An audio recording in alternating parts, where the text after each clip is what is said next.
नमो विष्णुपादाय कृष्णपृष्ठाय भूतले श्रीमते भक्तिवेदांत स्वामिन्निति नामिने। नमस्ते सारस्वती देवे गौरवाणी प्रचारिणे निर्विशेष शून्यवादी पाश्चात्य देश तारिणे। जय श्री कृष्ण चैतन्य प्रभु नित्यानंद श्री अद्वैत गदाधर श्रीवासदि गौर भक्त वृंद।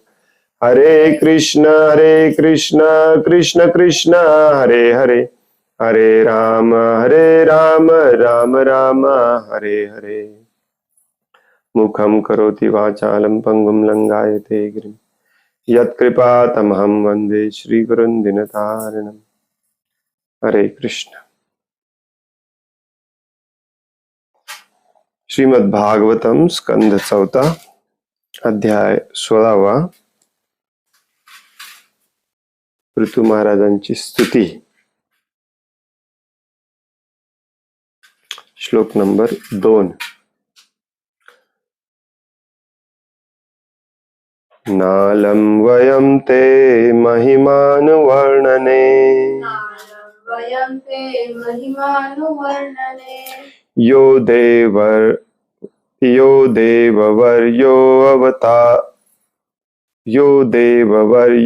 अवतार मायया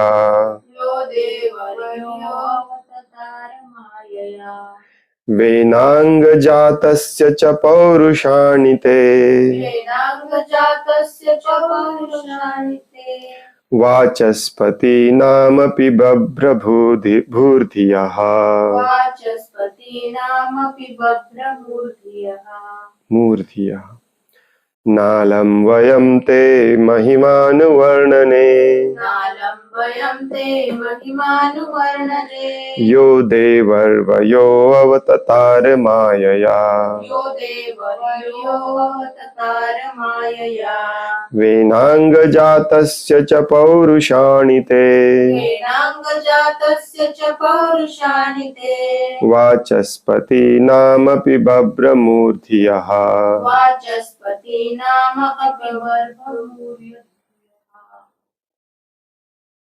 नालं वयं ते महिमानुवर्णने यो देववर्यो अवतार मायया वेनांगजातस्य च पौरुषाणि ते वाचस्पतीनामपि बभ्रमूर्धियः।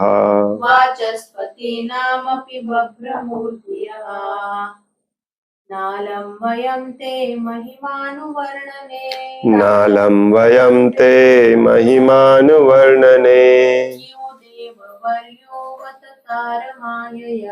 यो देववर्यो अवतार मायया वेनांगजातस्य च पौरुषाणि ते वाचस्पतीनामपि बभ्रमूर्धियः।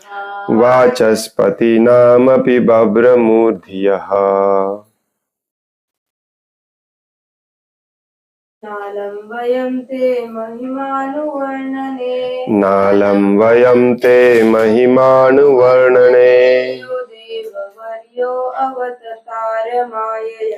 यो देववर्यो अवतार मायया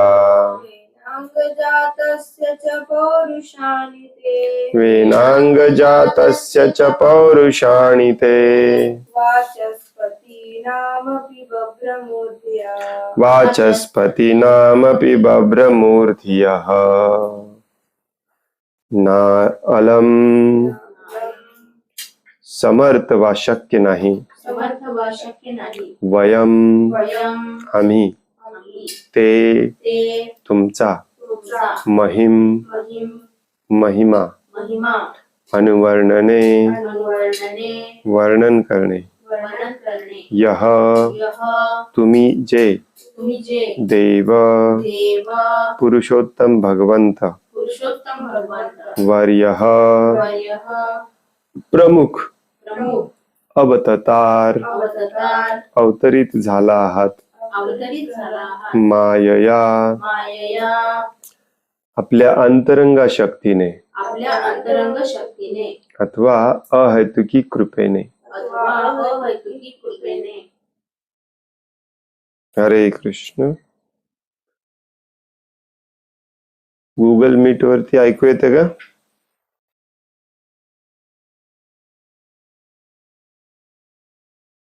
हरी बोल.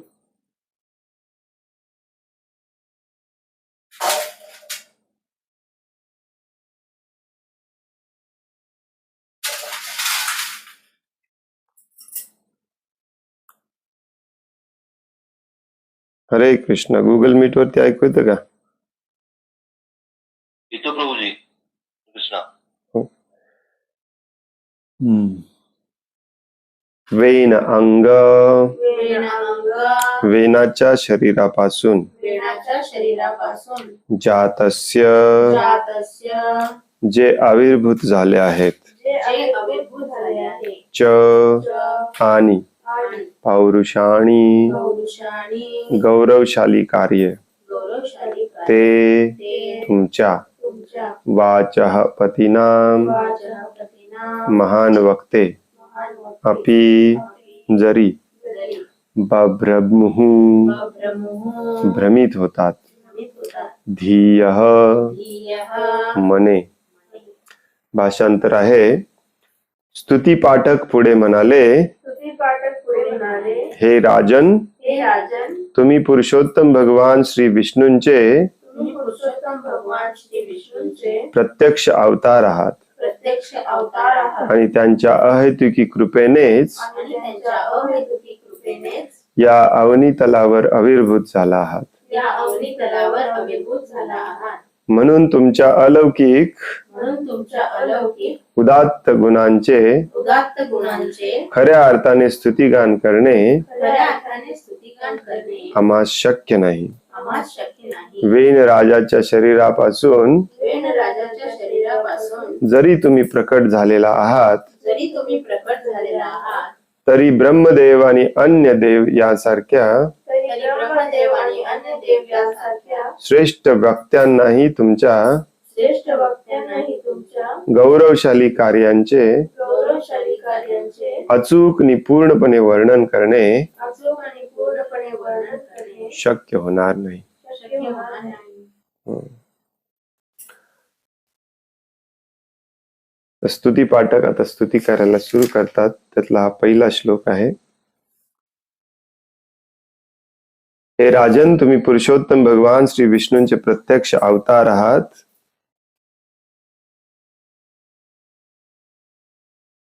आणि त्यांच्या अहेतुकी कृपेनेच या पृथ्वी तलावर आविर्भूत झाला आहात.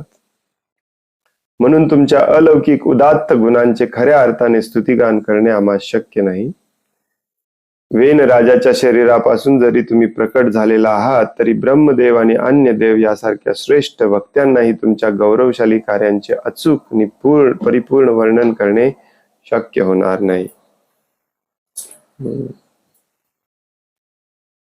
तात्पर्य या श्लोकातील माया या शब्दाचा अर्थ आहे तुमच्या अहेतुकी कृपेने. भगवद्गीतेमध्ये देखील बऱ्याच श्लोकांमध्ये हा शब्द येतो. भागवतम मध्ये देखील येतो. मायया म्हणजे आपल्या अंतरंगा शक्तीने. भगवंत जेव्हा जेव्हा अवतरित होतात तेव्हा तेव्हा ते आपल्या अंतरंगा शक्तीने अवतरित होतात. आता प्रभुपाद इथे याचा अर्थ सांगतात की आपल्या अहेतुकी कृपेने म्हणजेच काय, भगवंतांना कुठली बाहेरची शक्ती अवतार धारण करायला फोर्स करू शकत नाही, किंवा तुमचं कार्य किंवा तुमच्या प्रती तुमची भगवंतांप्रती असलेले काय म्हणतात त्याला ऋण किंवा कृती कर्म वगैरे हे भगवंतांना अवतार धारण करून तुमच्यावर कृपा करण्यासाठी बंधनकारक नाही. जेव्हा जेव्हा भगवंत अवतरित होतात तेव्हा तेव्हा ते आपल्या अंतरंग शक्तीनेच अवतरित होतात. याचे दोन अर्थ होतात. जसं पहिला अर्थ ते सांगितलं ते म्हणजे भगवंतात आपल्या अहेतुकी कृपेने अवतरित होतात. त्यांना कुणाच्या फोर्सची किंवा बंधनाची किंवा ऑब्लिगेशन नाही. मराठीत काय म्हणतात ऑब्लिगेशनला?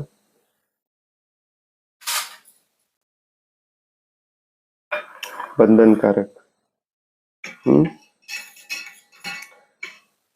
आणि दुसरा अर्थ होतो माययाचा,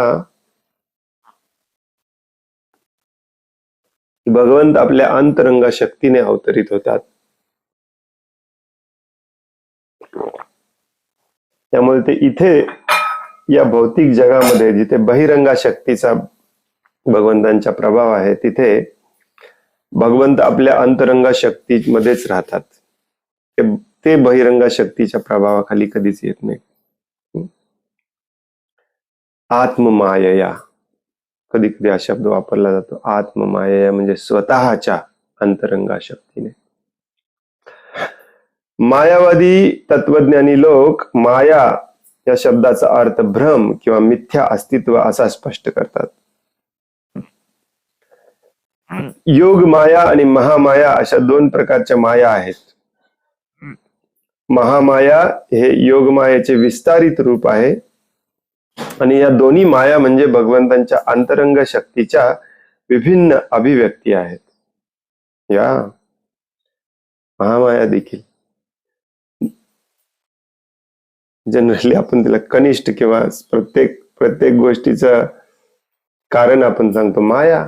माया इतकी स्ट्रॉंग आहे, माया इतकी स्ट्रॉंग आहे, माया इतकी स्ट्रॉंग आहे, माया आपल्याकडून हे करून घेते, माया आपल्याकडून ते करून घेते, मायेच्या प्रभावाखाली आपलं पतन होतं. मायेचं ते कामच आहे तुम्हाला बंधनामध्ये ठेवणे. त्यामुळे माया कधी कनिष्ठ होत नाही. माया ही भगवंतांची शक्ती आहे. प्रभुपाद इथे लिहितात, महामाया ही देखील योगमायेचं विस्तारित रूप आहे. योगमाया ही भगवंतांची अंतरंगा शक्ती असते, महामाया ही बहिरंगा शक्ती असते. या दोन्ही माया म्हणजे भगवंतांच्या अंतरंगा शक्तीच्या विभिन्न अभिव्यक्ती आहेत. भगवद्गीतेमध्ये सांगितल्याप्रमाणे भगवंत आपल्या अंतरंगा शक्तीच्या माध्यमातून म्हणजे आत्ममायया प्रकट होतात. 7व्या अध्यायामध्ये भगवंत सांगतात. म्हणून बहिरंगा शक्ती अर्थात भौतिक शक्तीने प्रदान केलेल्या शरीराद्वारे भगवंत अवतरतात. हे मायावादी स्पष्टीकरण आपण नाकारले पाहिजे.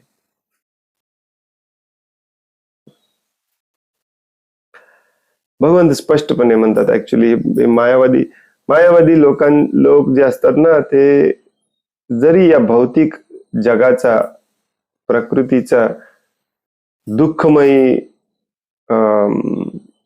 स्वरूप त्यांनी जाणलेलं असलं तरी स्वतः स्वामी प्रभू व्हायची इच्छा त्यांची पूर्णपणे गेलेली नसते. त्यामुळे असा बोगस अर्थ काढतात ते. भगवद्गीतेमध्ये भगवंत स्पष्टपणे सांगतात की ही जी बहिरंगा शक्ती आहे, प्रकृती जिच्या अधीन आहे, ती बहिरंगा शक्ती माझी आहे. मम माया दुरुत्तया. ती बहिरंगा शक्ती मी 8 भौतिक तत्वांनी बनवलेली आहे. भूमी, अग्नी, जल, वायू, आकाश, मन, बुद्धी आणि अहंकार. आणि अगदी स्पेसिफिकली त्यानंतर भगवंत सांगतात की यापेक्षा वेगळी माझी एक शक्ती आहे, त्याला मी अपरा म्हणतो, म्हणजे ती श्रेष्ठ आहे. आणि त्या अपरा शक्तीच्या माध्यमातून मी अवतरित होतो. आत्ममाया हे लॉजिकली एकदम स्टेप बाय स्टेप प्रॉपरली समजावून सांगितलेलं असताना देखील मायावादी लोक म्हणतात की सगळं माया आहे, सगळंच माया आहे, सगळंच मायाचा अर्थ आहे भ्रम आहे, सगळंच माया म्हणजे मिथ्या आहे, खोटं आहे. आणि या लॉजिक प्रमाणे जेव्हा जेव्हा भगवान श्रीकृष्ण आपल्याला दिसतात या पृथ्वी तलावर, ते पण खोटे आहेत. ते पण आपलं शरीर देखील खोटं आहे, मायेचं रूपांतर आहे. तसंच भगवंतांचं शरीर पण खोटं आहे, मायेचं रूपांतर आहे. कारण एखाद्या व्यक्तीला सर्वश्रेष्ठ आपण मानलं तर मग आपण सर्वश्रेष्ठ होऊ शकत नाही. हे मेन हिडन छुप कारण असतं त्याच्या मागे, या फिलॉसॉफीच्या मागे. जरी सगळं स्पष्ट असताना देखील असे तर्क वितर्क, असे निष्कर्ष काढणे, त्याच्या मागे काहीतरी उद्देश असला पाहिजे, हो की नाही?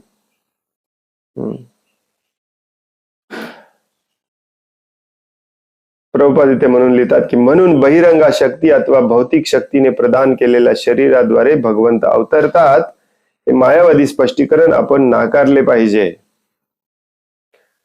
भगवंत आणि त्यांचे अवतार पूर्णपणे स्वतंत्र असतात आणि अंतरंगा शक्तीद्वारे ते कुठेही केव्हाही अवतरित होऊ शकतात.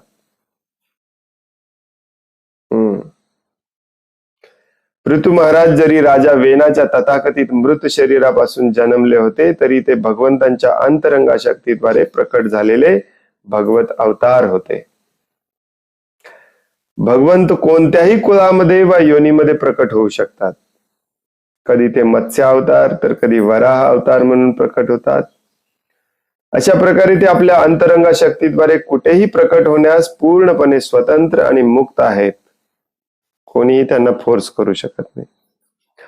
असे म्हटले आहे की असंख्य मुखे असलेला भगवत अवतार अनंत ही भगवंतांचे यशोगान करण्याची अंतिम सीमा गाठू शकत नाही, आणि तो तर अनादी काळापासून भगवंतांचे महिमागान करीत आहे.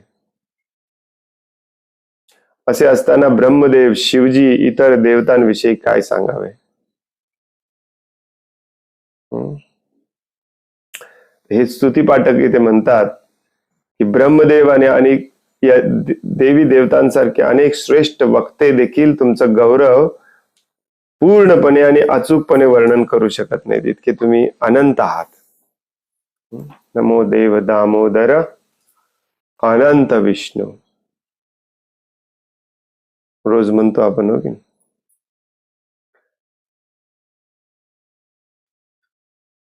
प्रभुपाद इथे समजावून सांगतात, भगवंत कधी कधी आपलं विराट रूप, विश्वरूप दाखवतात, ज्याच्यामध्ये भगवंतांचेच अनेक अनंत मुख आहेत. 11व्या अध्यायामध्ये भगवद्गीतेमध्ये आपण वाचतो, अर्जुनाला जेव्हा भगवंतांनी आपलं विश्वरूप दाखवलं, त्याचं वर्णन आहे तिथे.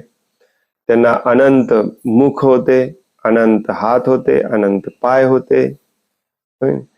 अनंत हा शब्द मॉडर्न वैज्ञानिक भाषेमध्ये आपण इन्फिनिटी म्हणू शकतो, परंतु इन्फिनिटी देखील आधुनिक विज्ञानामध्ये उपयोगात आणली जाते. अनंतचा उपयोग नाही, अनंतचा तुम्ही व्हॅल्यूज करू शकत नाही. भगवंतांचे अनंत मुख असलेले भगवंतांचाच विश्वरूप अवतार त्या अनंत मुखाने भगवंतांचं गुणगान करत असेल तरी ते कमी पडतं.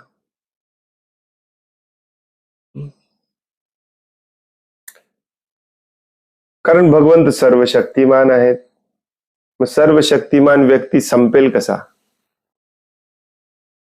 जरी तुम्ही तुमच्या बुद्धिमत्तेने, तर्कवितर्काने भगवंतांविषयी सगळं जरी जाणून घेतलं, तरी दुसऱ्या क्षणाला भगवंत अजून नवीन काहीतरी निर्माण करतात.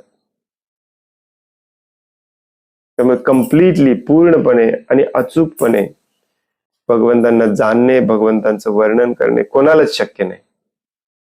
या भक्ताला पण शक्य नाही. भगवंत म्हणतात मला शक्य नाही, भक्ताला कुठून शक्य होणार आहे, हो की नाही? मग इथे हे स्तुती पाठक स्तुती करायला बसलेत, ते म्हणतात की आम्ही काय स्तुती करणार? ब्रह्मदेव, शिवजी आदी देवादी देव देखील तुमची स्तुती करण्यामध्ये अपूर्ण पडतात. आम्ही तुमची स्तुती काय करणार? असे म्हटले आहे की भगवंत हे शिववीरींची नूतन अर्थात शंकर आणि ब्रह्मदेवांसारखे देव त्यांची नित्य आराधना करीत असतात.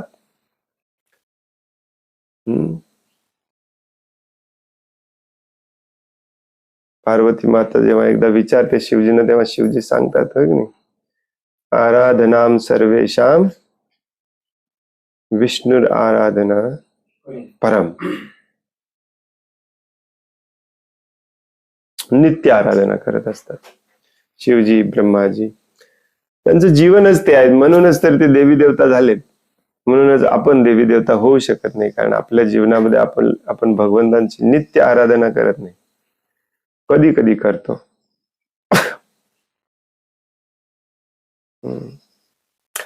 देवतांनाही भगवंतांचा महिमा गाण्यासाठी पुरेसे शब्द सापडत नाहीत, तर मग इतरांविषयी काय सांगावे. म्हणूनच सूत मागध आदी भाटांना पृथू महाराजांचे यशोगान करताना शब्दांची उणीव भासली. भाट म्हणजे रिसायटर. श्रीमद भागवतमच्या 12व्या स्कंदामध्ये एक फेमस श्लोक आहे, पूर्ण कधीच लक्षात राहत नाही. तिथे सांगितलंय की सगळेच भगवंतांचे गुणगान करत असतात आणि भगवंतांचे गुणगान करण्यासाठी वेदांमधले शास्त्रांमधले मधले बेस्ट श्लोक शोधून आणतात, तरी ते अपुरं पडतं. How does it start? यम ब्रह्म वरुणेंद्र रुद्र मारुत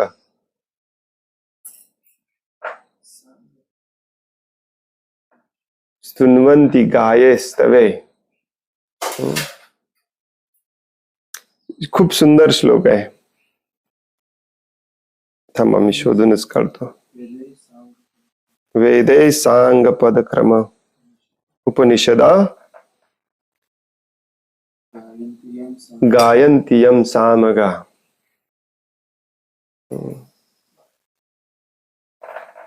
What's the श्लोक number?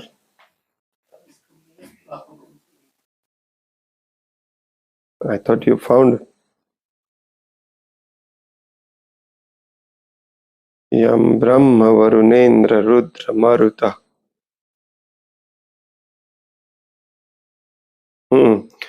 गुगलवर सर्च केले की त्याच्यावरची गाणीच येतात सगळे.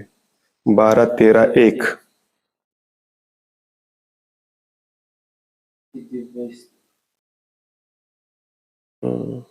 सूत गोस्वामी म्हणतात, यम ब्रह्म वरुणेंद्र रुद्र मारुता स्तुन्वन्ति दिव्यैस्तवे वेदै सांग पद क्रम उपनिषदैर गायन्ति M सामगा.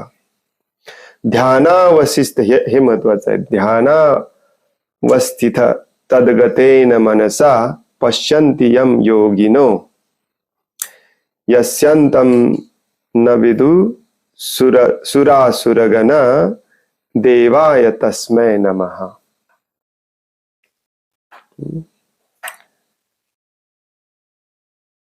Unto that personality whom Brahma, Varuna, Indra, Rudra and Maruts praise by chanting transcendental hymns and reciting the Vedas with all their corollaries, Padakramas and Upanishads, to whom the chanters of the Sama Ved always sing, whom the perfected yogis see within their minds, after fixing themselves in trance and absorbing themselves within him, and whose limit can never be found by any demigod or demon. म्हणजेच अनंत, ज्यांची limit ना कुठली देवता ना कुठला दानव शोधू शकतो. Unto that supreme personality of Godhead, त्या परम पुरुषोत्तम भगवंतांना मी विनम्र प्रणाम करतो. Humble obeisances.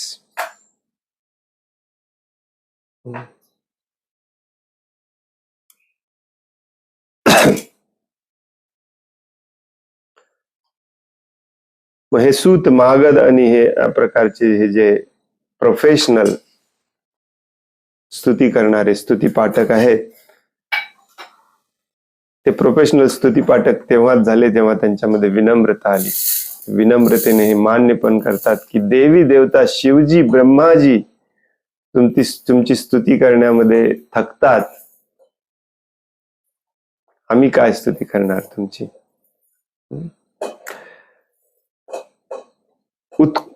इथे प्रभुपाद लिहितात की या अशा भाटांना पृथू महाराजांचे यशोगान करताना शब्दाची उणीव भासली. जे आता आपण वाचलं की नाही त्याच्यामध्ये पण तेच दिलेलं आहे की भगवंतांचं गुणगान हे वेद आणि वेदांचे सगळे अंग, कॉरोलरीज म्हणजे अंग, पदक्रम, उपनिषद, सगळ्यातून शोधून बेस्ट मधले बेस्ट मंत्र आणि श्लोक शोधून काढले ना, तरी भगवंतांची स्तुती करण्यामध्ये आपण कमी पडतो. उत्तम श्लोक म्हटलं जातं भगवंतांना म्हणून.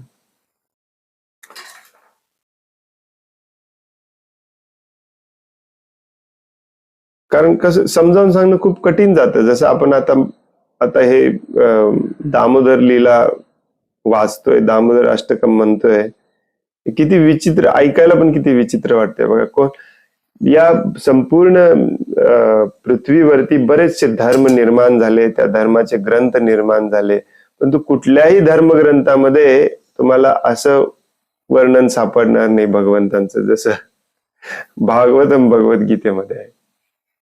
हो की नाही? सुरू झालंय BSNL चं काम.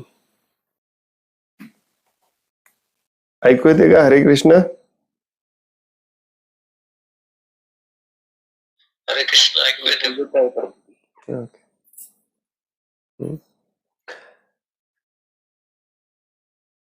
प्रभुपाद म्हणायचे की जगात कोणाला तुम्ही जर समजावून सांगायला गेला की जे भगवान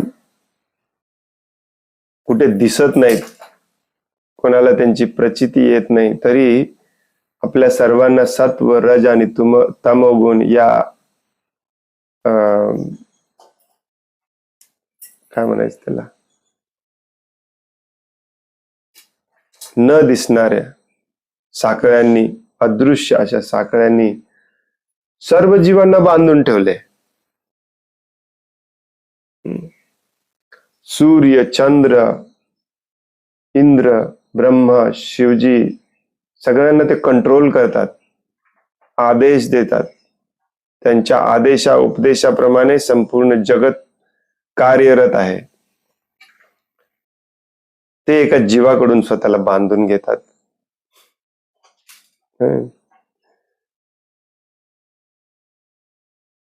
ते एका जीवाकडून आदेश घेतात, चल माझा रथ दोन्ही सैन्याच्या मध्ये घेऊन चाल.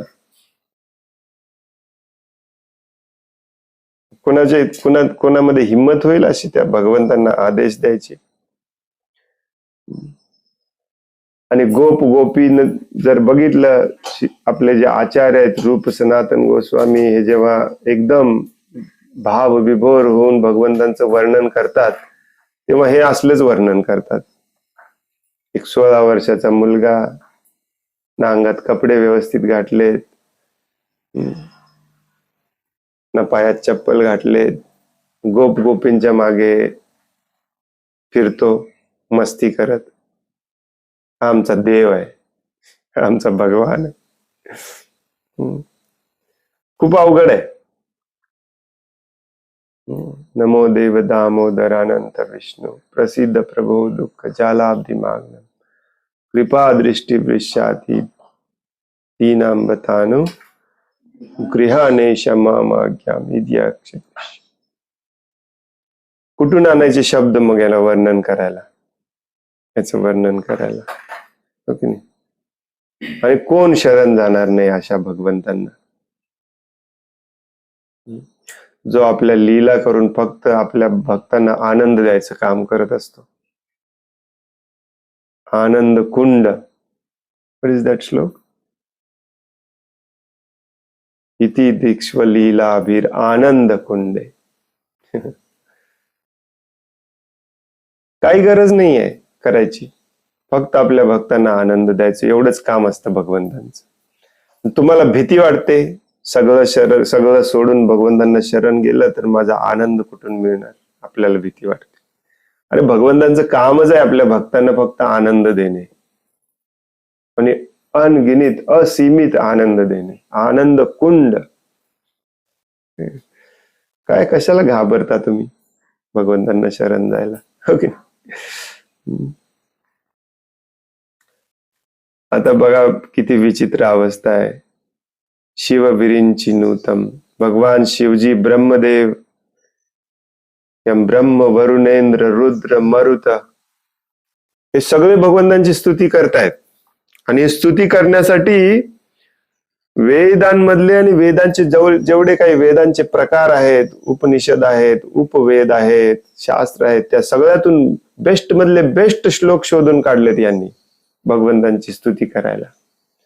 आणि हे सगळं बघून हे प्रोफेशनल स्तुती पाठक जे आहेत, सूत, मागध वगैरे, हे म्हणतात की आम्ही काय स्तुती करणार, हे प्रोफेशनल स्तुती पाठक आहेत. मग आता हे सगळं ऐकून आणि बघून आपण कुठे बसतो याच्यामध्ये? तुम्हाला वाटते तुम्ही भगवंतांचे भक्त आहात, भगवंतांची स्तुती करू शकता? कशी करणार आपण? म्हणून भक्ती विनोद ठाकूर म्हणतात, मी काय स्तुती करणार तुमची? मला माझा गर्व आणि अहंकार याच्यातून वेळच मिळत नाही, मी तुमची काय स्तुती करणार? भक्ती विनोद ठाकूर. एवढा मी बिझी आहे माझ्या प्रतिष्ठेमध्ये, माझी प्रतिष्ठा शोधण्यामध्ये. आहे की नाही आपण सगळे?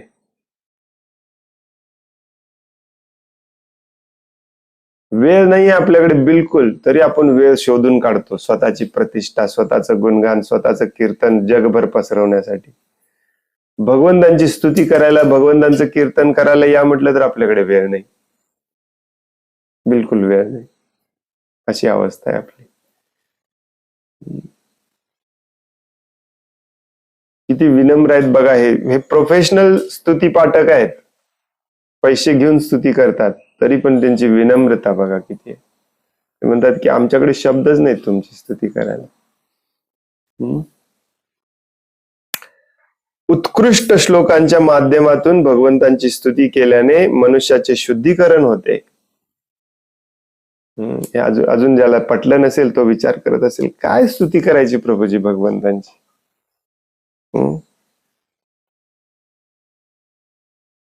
काय मिळणार आहे भगवंतांची स्तुती करून? ते उंदर भात खातायत, डुकर झाडं खातायत, 5 मिनिटं वेळ नाही आम्हाला. म्हणजे भगवंतांची स्तुती करायला या, भगवंतांची स्तुती करायला. भगवंतांची स्तुती करायला या म्हणजे काय? कीर्तनाला या. काय मिळणार काय आम्हाला भगवंतांची स्तुती करून? प्रभुपाद सांगतात, उत्कृष्ट श्लोकांच्या माध्यमातून भगवंतांची स्तुती केल्याने मनुष्याचे शुद्धीकरण होते. मनातलं पाप निघून जातं. वाईट कर्म करण्याची जी प्रवृत्ती आहे ती प्रवृत्ती हळूहळू क्षीण होत जाते या भगवंतांची स्तुती केल्याने. ती भगवंतांच्या भीतीने होईना, भगवंतांच्या आदराने होईना, का भगवंतांच्या प्रेमाने होईना, काही फरक पडत नाही. सगळे श्लोक, काही श्लोक भगवंतांचे प्रेमाचे आहेत, भगवंतांचे काही श्लोक भगवंतांचा आदर करतात, काही श्लोक भगवंतांची भीती घालतात. नाही मम माया दुरुत्तया. बरोबर आहे ना? काही श्लोकांमध्ये भगवंतांबद्दल आपल्याला आदर वाटतो. भगवंत म्हणतात गतगत्वा न निवर्तन्ते तद्धाम परमम्. आणि काही श्लोकांमध्ये भगवंतांबद्दलचं प्रेम असतं. मग हे प्रेम, आदर, भीती काही का होईना, हे आपण कंटिन्युअसली जर गात राहिलो, कंटिन्युअसली जर आपण म्हणत राहिलो, तर आपलं शुद्धीकरण होतं. आपलं शुद्धीकरण का करायचं आपण? प्रॉब्लेम काय आहे?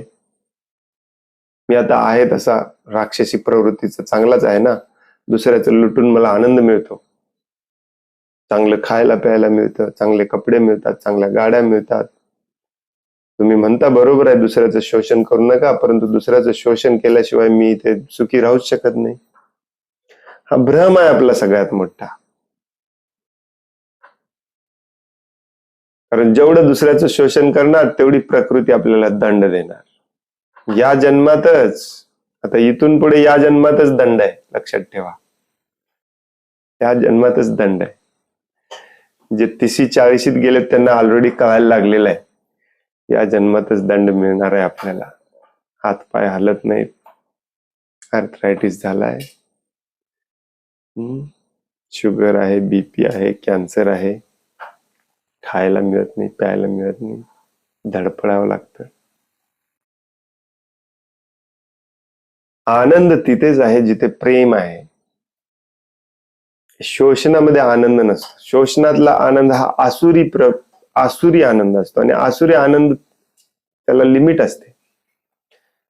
दैवी आनंदाला लिमिट नसते, अनलिमिटेड असते. त्यामुळे आपण जर स्वतःचं शुद्धीकरण केलं अशा प्रकारे, तर त्याच्यात आपलाच फायदा आहे.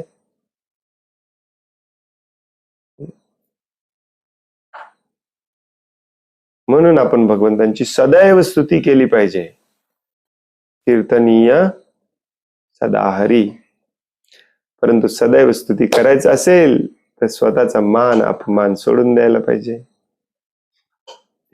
अमानीना मान देणं सगळं कॉम्प्लिकेटेड आहे प्रभूजी खूप.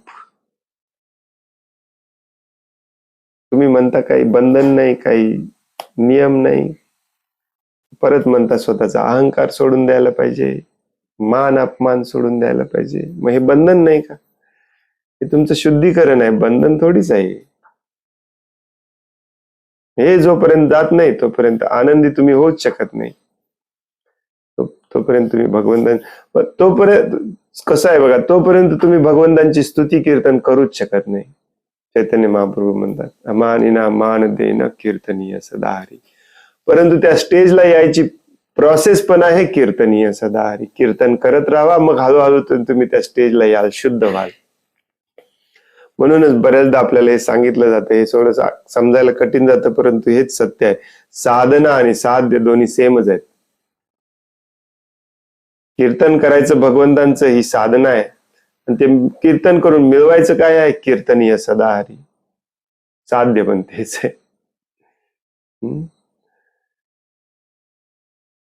प्रभुपादांचा तुम्ही व्यवस्थित अभ्यास केला ना तर तुम्हाला हे लॉजिकली सगळं तर्क शुद्ध पद्धतीने लक्षात येईल. प्रभुपादांचे हे जे वाक्य आहे, उत्कृष्ट श्लोकांच्या माध्यमातून भगवंतांची स्तुती केल्याने मनुष्याचे शुद्धीकरण होते. कारण भगवंतांच्या स्तुतीमध्ये कुठेच वाईट कुठे काही नाही आहे. कारण भगवंत कधीच कुठे वाईट वागत नाही.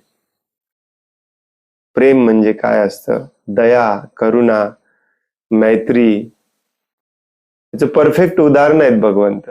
म्हणून तर आपण त्यांची स्तुती करतो. आणि हे स्तुती गान केल्याने मग आपल्या हृदयामध्ये हे भाव हळूहळू यायला लागतात. यालाच शुद्धीकरण म्हटलं जातं.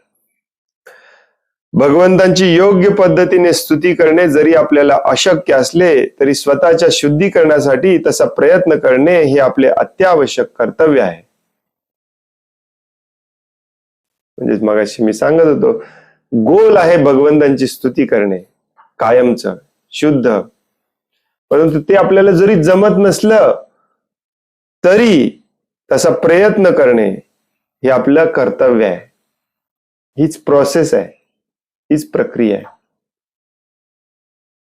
ब्रह्मदेव आणि भगवान शिवजींसारखे देवही परम भगवंतांची पूर्णपणे स्तुती करू शकत नसल्यामुळे आपण भगवंतांच्या महात्म्यांचे वर्णन करणे थांबवावे असे मुळीच नाही. असुरांना लगेच निगेटिव्ह घ्यायचं असतं. प्रभूजी म्हणतायत ब्रह्मजींना शिवजींना जमत नाही, प्रोफेशनल स्तुती करणाऱ्यांना जमत नाही, मला काय जमणार, राहू दे, सोडा, माझं मी आपलं आहे तेच करतो. उलट प्रल्हाद महाराजांनी सांगितल्याप्रमाणे प्रत्येकाने आपल्या क्षमतेनुसार भगवंतांची स्तुती केली पाहिजे.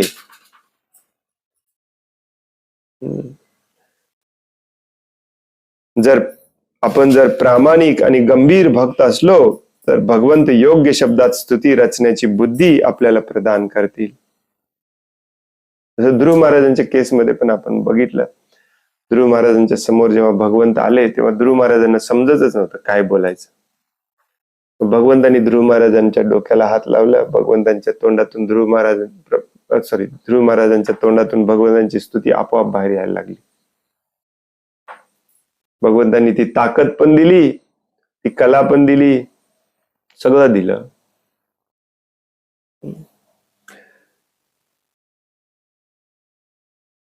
हा फरक आहे ऍक्च्युली. मी काल का परवा सांगत होतो ना, साधना आणि साध्य, जे कोणतरी काहीतरी विचारत होत ना की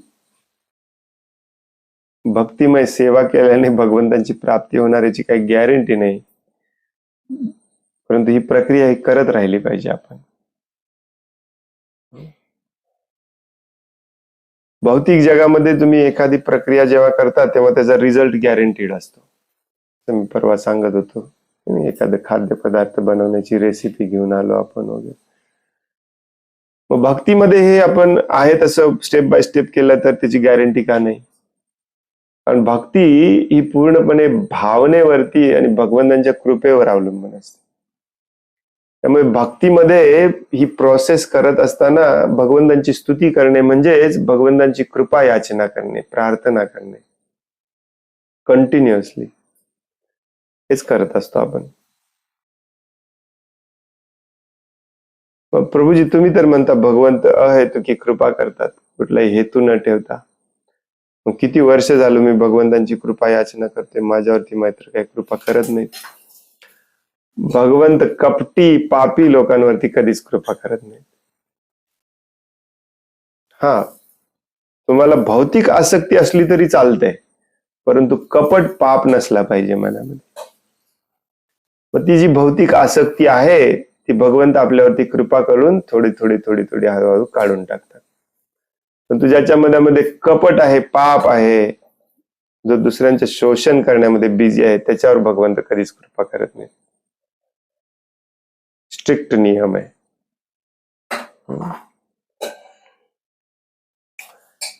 म्हणून शेवटचे वाक्य महत्वाचं आहे. प्रभुपाद म्हणतात, आपण जर प्रामाणिक आणि गंभीर भक्त असलो तर भगवंत योग्य शब्दात स्तुती रचण्याची बुद्धी आपल्याला प्रदान करतात, म्हणजेच आपल्यावरती कृपा करतात. भगवंतच कृपा केल्यानंतरच आपण करू शकतो, त्याच्याशिवाय नाही करू शकत. त्याच्यासाठी काय गरज आहे? त्याच्यासाठी प्रामाणिक आणि गंभीर भक्त असणे गरजेचं आहे. प्रामाणिकपणा म्हणजेच कपटीपणा नसणे आणि गंभीर म्हणजेच सिरियस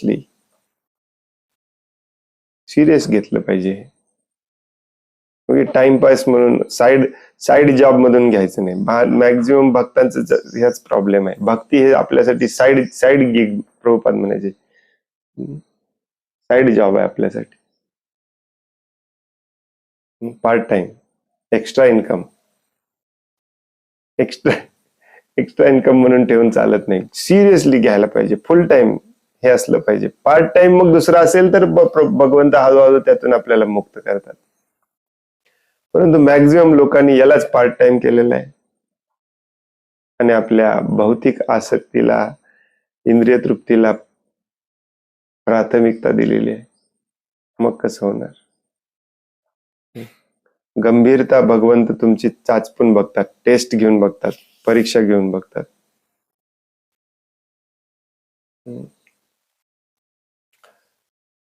हरे कृष्ण.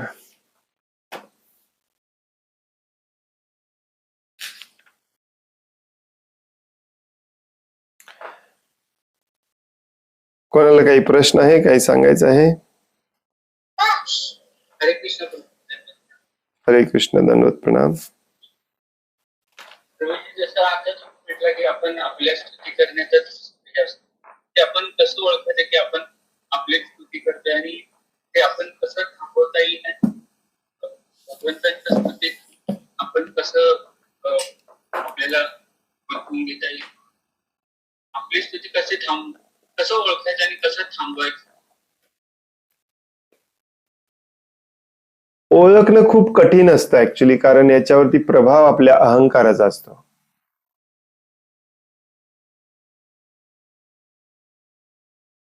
स्टेजवरती उभारून जे सरळ सरळ स्ट्रेट फॉरवर्ड समोर बसलेल्या सगळ्यांच्या लक्षात येत असते की हा स्वतःची स्तुती करतोय, तरी त्याच्या स्वतःच्या लक्षात येत नाही तो स्वतःची स्तुती करतो. कारण बेसिक चूक केलेली असते त्याने, ते म्हणजे स्वतःला शरीर समजलेलं असते. स्वतःची स्तुती करणे म्हणजे काय? शरीराची स्तुती करणे. आणि कशाची स्तुती करणे? भक्तांच्या संघामध्ये येऊन आपण ज्ञान घेतलं पाहिजे आणि हे अज्ञान दूर केलं पाहिजे. तुम्ही शरीर नाहीच आहे, या शरीराची काय स्तुती करताय? त्याच्यासाठी नवीन जीन्स घेऊन येत आहे, त्याच्यासाठी नवीन गाडी घेऊन येत आहे, मेकअप करताय, लाली पावडर लावताय, लिपस्टिक लावताय, ही सगळी स्वतःची स्तुतीच आहे. नेल पॉलिश लावताय, याच ट्रेनिंग दिलं जातं तुम्हाला. परंतु अशा पद्धतीने दिलं जातं की तुम्हाला पण सांगितलं जात नाही की स्वतःची स्तुती आहे, त्यामुळे तुम्ही पण करत राहता. जनरली या भ्रमामध्ये, या मोहात असलेल्या व्यक्तीला हे कळणं खूप कठीण असतं. म्हणून साधू संघ हा एकमेव उपाय आहे त्याच्यावरती. साधूंचा संघ केला पाहिजे. साधूंचा संघ म्हणजे साधूंच्या वाणीचा संघ.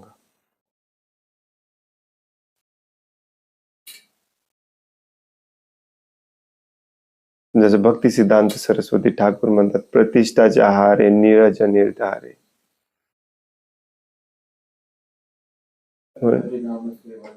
तब हरिनाम केवल कैतव. मला या प्रतिष्ठेची इतकी सवय लागलेली आहे की हरिनामाची पण आठवण होत नाही.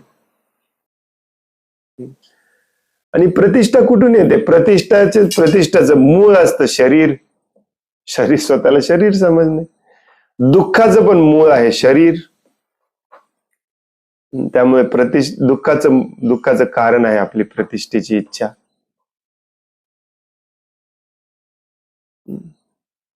जोपर्यंत तुम्हाला बऱ्याच केसेसमध्ये, मॅक्झिमम केसेसमध्ये तुम्हाला कोणीतरी येऊन सांगावं लागतं तुम्ही स्वतःची स्तुती करत आहात, तोपर्यंत कळतच नाही. म्हणून साधू लोकांचं वर्तणूक बघायचं. साधू लोकांचं वर्तणूक असं असतं की त्यांना बिलकुल छोटीशी पण स्तुती आवडत नाही. स्तुतीला जो निंदा, दुसऱ्यांनी केलेली स्तुतीला जो निंदेप्रमाणे घेतो तो साधू असतो.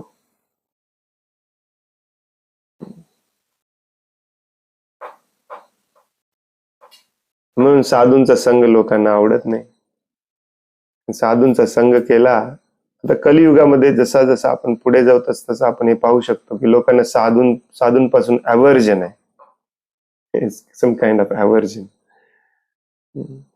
पूर्वी आपण म्हणायचो साधू संत येती घरात तोची दिवाळी दसरा. आता अवर्जन आहे साधूंबद्दल. अवॉइड करतो आपण, नको रे बाबा, अशी परिस्थिती आहे. जसं शास्त्रामध्ये आपण पाहतो की गृहस्थ लोकांनाही देहात्म बुद्धी आणि शारीरिक संकल्पनेवर आधारित हे जीवन जगण्याची गृहस्थांना खूप हे असते, आवड असते.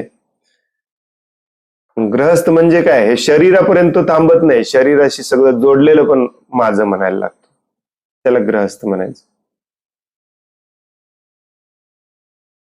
मग याच्यावरती कृपा करण्यासाठी साधू त्याच्या घरी जातात. लोकांना वाटतं की साधू भीक मागायला आलाय. साधू गृहस्थावरती कृपा करण्यासाठी आलेला असतो. कारण साधूला माहिती असतं मी शरीरच नाहीये, मला आज दूध किंवा माझा आज प्रसाद नाही मिळाला तरी चालतंय, 1 दिवस उपाशी राहीन, 10 दिवस राहीन, नाहीच मिळालं तर शरीर सोडून जाईल, दुसरं शरीर देतील भगवंत, मला काही फरक पडत नाही.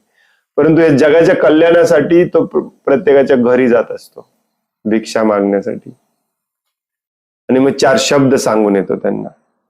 हे ज्ञान आपल्याला अज्ञानातून बाहेर काढतं. आणि या ज्ञानाबद्दल अवर्जन निर्माण झालं तर मग तुम्ही कसे बाहेर पडणार? हो की नाही?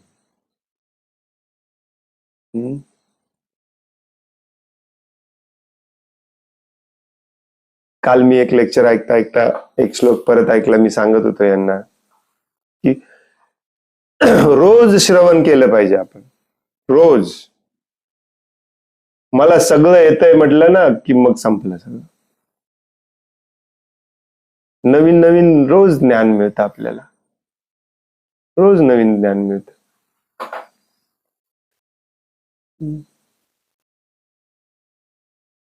श्रवण सोडलं नसलं पाहिजे. त्या श्रवणावरती जे श्रवण करतो ना त्याचं चिंतन मनन केलं पाहिजे, कंटेम्पलेशन केलं पाहिजे. आपण त्या तराजूमध्ये, त्या फिल्टरमध्ये आपल्या स्वतःला बसवून बघितलं पाहिजे.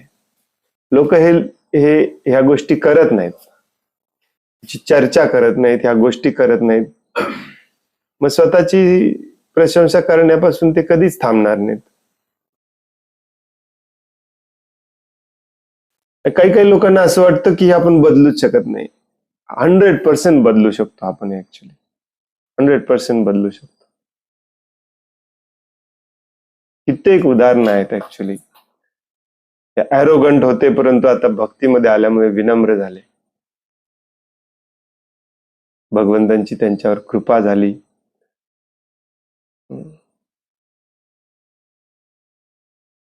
अशा प्रकारची प्रतिष्ठा, लालसा त्यांची कमी झाली किंवा निघून गेली, अशी कितीतरी उदाहरणं आहेत. पण या प्रतिष्ठा, लालसेमधून आपण आनंद घ्यायचा प्रयत्न करत असतो. मग हे आनंद नाही आहे हे लक्षात यायला वेळ लागतो.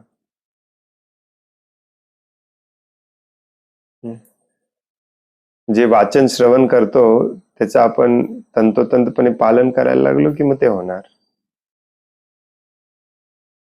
जसं भगवद्गीतेमध्ये भगवान श्रीकृष्ण सांगतात की तुमच्यामध्ये हे सगळे गुण आणण्याचा तुम्ही प्रयत्न करा. अमानित्वम, अदंभित्वम, मैत्र्य, करुण एवच, अहिंसा, शांतीर, आर्जवम. भगवद्गीतेची सुरुवात कशाने होते? तुम्ही शरीर नाही, तुम्ही आत्मा याच्याने. ही चूक जोपर्यंत आपण सुधरत नाही ना तोपर्यंत आपली ही सवय जाणार नाही स्वतःची स्तुती करायची. अरे मी शरीरच नाही आहे, या भौतिक जगामध्ये मी आलोय, म्हणून हा दैन्य भाव खूप गरजेचा असतो, अत्यंत गरजेचा असतो हा दैन्य भाव विकसित करणे. हे लॉजिक एक दिवस आपण एकदम डिटेलमध्ये चर्चा करूया, आता माझ्याकडे वेळ नाही. हे जे शरणागतीचे 6 अंग आहेत ना, त्यातला सगळ्यात महत्वाचा अंग असतो तो म्हणजे गोतृत्वे वर्णम तथा, म्हणजे भगवंतांवर अवलंबून राहायला शिकणे. जे भगवंतच माझे पालन पोषण करत आहेत, जे मला अन्नधान्य देतात ते भगवंत देतात, माझे सगळ्या गरजा भगवंत पुरवतात, ही भावना पहिल्यांदा विकसित केली पाहिजे. मग बाकीचे जे अंग आहेत ना ते आपोआप येतात, दैन्य भाव पण आपोआप येतो.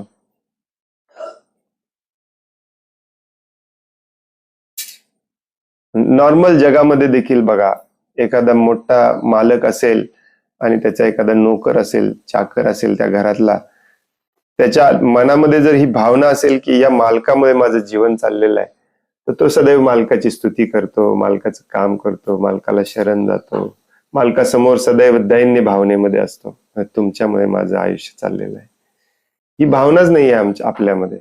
कारण आपल्याला असं वाटतं, आणि विशेष करून सायन्सच्या या युगामध्ये जे शिक्षण घेतलेले लोक आहेत ना, त्यांना असं वाटतं की मी माझ्या हिमतीने माझं जीवन चालवू शकतो. भगवंतांवर अवलंबून राहायला आपण तयार नाही. मग स्वतःची स्तुती करण्यामध्ये बिझी आहे आपण. बेसिक ज्ञान आपल्या डोक्यात जात नाही की तुम्ही शरीर नाही, तुम्ही आत्मा आहे. ही एक चूक केली की बाकी सगळ्या चुका त्याच्याबरोबर सुरू झाल्या. ही बेसिक चूक ही पहिल्यांदा फिक्स केली पाहिजे. तुम्ही शरीर नाही, तुम्ही आत्मा आहात. ही चूक फिक्स केली की मग तुमच्या लक्षात येईल की ही माझी पत्नी नाही आहे. कोण म्हणेल माझी पत्नी नाही? भूरिजन प्रभून परवा मी पाठवलेलं बघा ग्रुपवरती. भूरिजन प्रभूंना शिला प्रभुपाद म्हणतात, तुझ्या पत्नीचा भोग घ्यायचा देखील तुला अधिकार नाही. तुझी पत्नी देखील भगवान श्रीकृष्णांची प्रॉपर्टी आहे. हे कधी लक्षात येणार आपल्या? जेव्हा लक्षात येणार की मी शरीरच नाही. मागच्या जन्मी मी कुणाचा पती होतो का, कुणाची पत्नी होतो का, कुणाच्या घरातल्या दारावर बांधलेला कुत्रा होतो, मलाच माहिती नाही. आणि पुढच्या जन्मात मी काय कुठल्या शरीरामध्ये जाणार आहे मला माहिती नाही. परंतु या शरीराचा अहंकार इतका घेऊन बसलोय या जन्मामध्ये,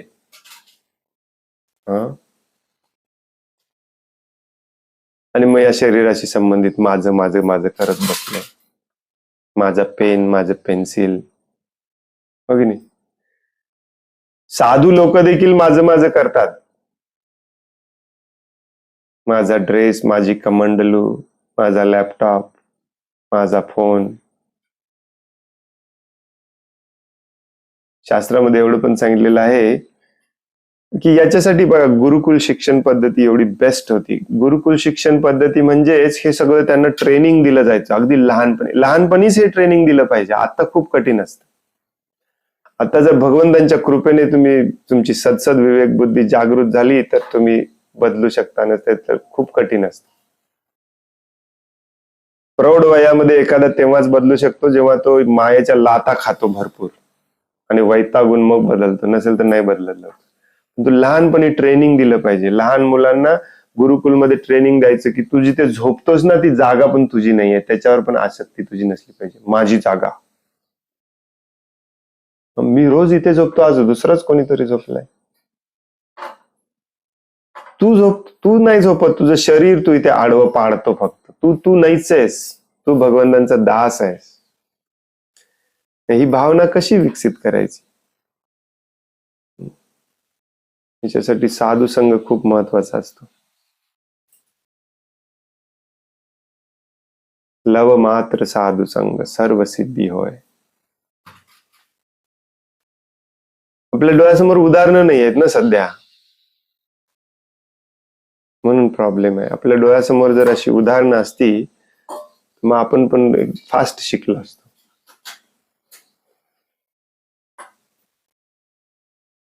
आई वडिलांचं हे कर्तव्य असतं आपल्या मुलांसमोर हे आदर्श दाखवून देणे, जेणेकरून मुलं पुढे उद्या गर्विष्ठ होणार नाहीत, माझं माझं माझं माझं करणार नाही.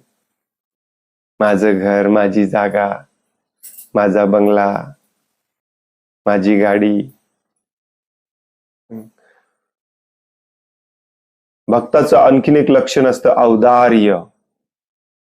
औदार्य म्हणजे तो खूप उदार असतो. आपल्याकडची वस्तू दुसऱ्याला द्यायला त्याला बिलकुल म्हणजे भीती नाही वाटत. मी हरवलं तर मी उद्या काय करू. लहान मुलांना तीच भीती असते बघा. लहान मुलांना लहानपणापासून हेच शिकवलं जातं, अगदी खेळण्यापासून, पेन्सिल पासून. दुसऱ्यांना दिलं तर तू काय करणार. आई वडील काय काय रागवतात, कशाला देऊन आला. लहान मुलांना हे शिकवलं पाहिजे, तुझं काहीच नाही आहे या जगामध्ये. ईशावास्यम इदम सर्वम. लहान मुलांना शिकवायचं असेल तर तुमच्या अंगी पहिल्यांदा आणलं पाहिजे. खूप मोठी जबाबदारी आहे आपल्यावरती. म्हणून हे ज्ञान जे आहे ना, हे ज्ञानच बनून राहील जोपर्यंत तुम्ही ते आचरणात आणणार नाही. आणि ह्या कलियुगामध्ये, भौतिक जगामध्ये ते आचरणात आणण्यासाठी थोडस कठीण आहे, कारण आजूबाजूला सगळे तसेच आहेत. शास्त्राचा पहिला नियम आहे स्वतःचं रक्षण करणे. त्यामुळे अति उदार होऊन पण चालत नाही या कलियुगातल्या शोषणावर आधारित समाजामध्ये. म्हणून भक्तांचा संघ, शुद्ध भक्तांचा संघ, साधूंचा संघ खूप गरजेचा आहे. जितका मिळेल तितका आपण घेतला पाहिजे, त्यांच्या संघामध्ये राहिलं पाहिजे, या गोष्टी केल्या पाहिजेत, शिकल्या पाहिजेत, आचरणात आणल्या पाहिजेत. स्लोली येतं सगळं. अहंकार सोडून जोपर्यंत देत नाही तोपर्यंत आपण साधूंचा संघ पण करू शकत नाही. थोडस केल्यासारखं करतो बस. कारण अजून आपल्यामध्ये मी आहे, मी कुठे सोडलाय.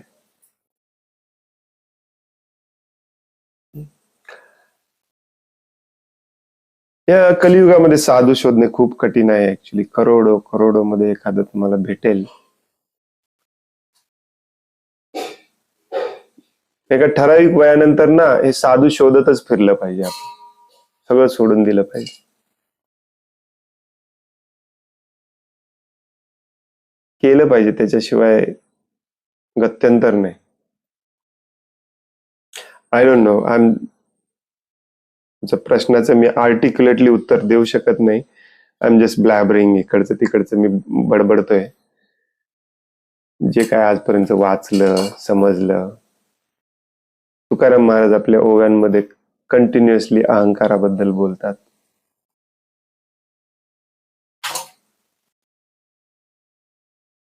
शास्त्र आपल्याला सांगतं की बुद्धिमान मनुष्य तोच असतो जो श्रवण करून ऐकतो. कमी बुद्धिमान तो असतो जो पाहिल्यावरती त्याच्या लक्षात असतो. त्याच्यापेक्षा कमी बुद्धिमान असतो जो स्वतः करून ठेच लागून मग ऐकतो. तर आपण जे पाहतोय, ऐकतोय, जग पाहतोय आपण आता सध्या, त्याच्यावरून थोडं आपण शिकलं पाहिजे, थोडं आपण बदललं पाहिजे. आणि एक गोष्ट लक्षात ठेवली पाहिजे, it's not contingent on others changing. म्हणजे दुसऱ्यांनी बदलल्यावर मी बदलणार ही त्याच्यावरती अट कधीच ठेवली नसली पाहिजे. नसेल तर मग तुमचा अहंकार, तुमचं स्तुती, तुमचं कीर्तन कधीच बंद होणार नाही. दुसऱ्या आपली पत्नी असो, पती असो, कोणीही असो, त्यांचं कर्म आहे, त्यांचा स्वभाव आहे, त्यांच्या कर्माचं फळ त्यांनाच मिळणार आहे. आपण उदार बनणे, आपण विनम्र बनणे, आपण सदैव हरी कीर्तन करणे हे फक्त आपल्या हातात आहे. त्याच्यावरती कॉन्सन्ट्रेट करायचं. बरेच पती पत्नी पाहिलेत मी ऍक्च्युली, किंवा मुलं पाहिलेत, किंवा आई वडील पाहिलेत, ते असे स्टक, असं अडक एका स्टेजला येऊन असे थांबल्यासारखे असतात, की जोपर्यंत माझी पत्नी बदलत नाही तोपर्यंत मी कसा बदलू, पती बदलत नाही तोपर्यंत मी कसा बदलू, म्हणजे हे बदलत नाही तोपर्यंत मी कसा बदलू. कदाचित त्यांना अजून 10 जन्म लागतील, तोपर्यंत तुम्ही थांबणार आहे का? नाही थांबून चालत. अशा लोकांचा संग केला पाहिजे आपण. आणि मी करणारे असतात ना, त्यांचा संग बिलकुल इमिजिएटली सोडला पाहिजे. पहिली स्टेप ही तरी करा. संघात संजय ते काम, संघामध्ये आपण हे शिकत असतो. पहिली स्टेप ही केली पाहिजे.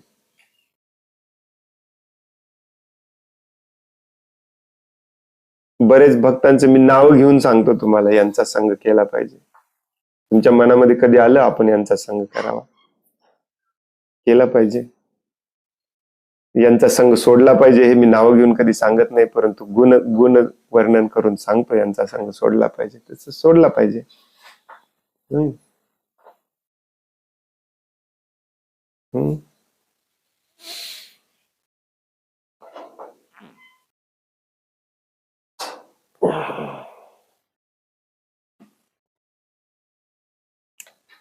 हरे कृष्ण.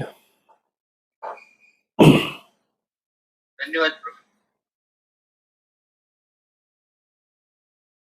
आता एक जसं मी म्हटलं ना, आपल्याला म्हणजे समजत नाही की आपण आपली स्तुती करतो का काय करतोय. कारण की हल्ली कसं झालं की बिंग मीक एज वेल, त्यात पण आपला अहंकार येतो आडवा, असं काय वेळेस जाणवत. मी किती हंबल आहे हे दाखवायचं असतं काही लोकांना. मी किती हंबल आहे ते पण काय वेळेस आपल्याला स्वतःलाच जाणवते की आपल्याकडूनच ते घडते. प्रभुपाद याच्यावरती परफेक्ट सोल्युशन देतात. प्रभुपाद म्हणतात, ह्युमिलिटी किंवा विनम्रता चा खरा अर्थ असतो सगळं काही भगवंतांच्या मालकीचं आहे हे पूर्णपणे जाणणे. हे समाजातली विनम्रता खोटी असते. या बसा हरे कृष्णा म्हणणे हे पण असलं पाहिजे, नो डाऊट असलं पाहिजे, परंतु याच्यामध्ये पण मी श्रेष्ठ आहे की काय हे बघायला जातो आपण, मग चुकतं सगळं परत.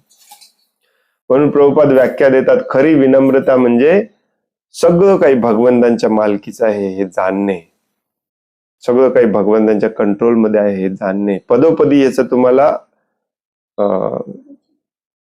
नाही काय म्हणायचं त्याला, जाणीव असली पाहिजे.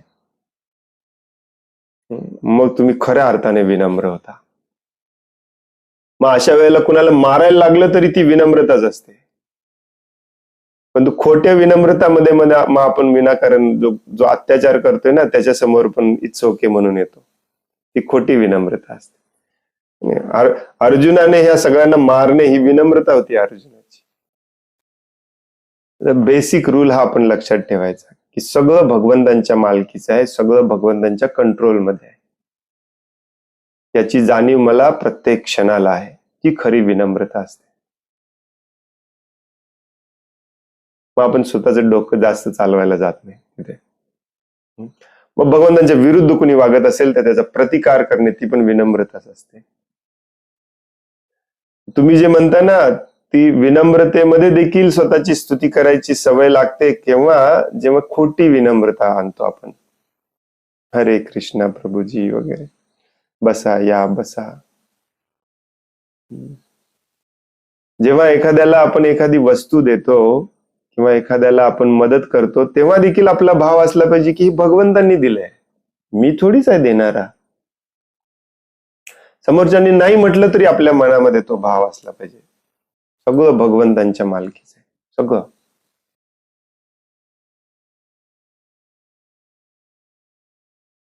हा भाव स्वतः विकसित करणे, आपल्या मुलांमध्ये विकसित करणे खूप गरजेचं आहे. सगळं भगवंतांच्या मालकी.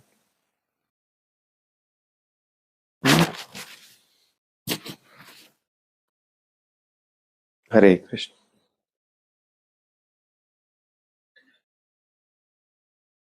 खूप खूप धन्यवाद. वांछा कल्पतरुभयश्च कृपा सिंधुभ्य एव च पतितानां पावनेभ्यो वैष्णवेभ्यो नमो नमः.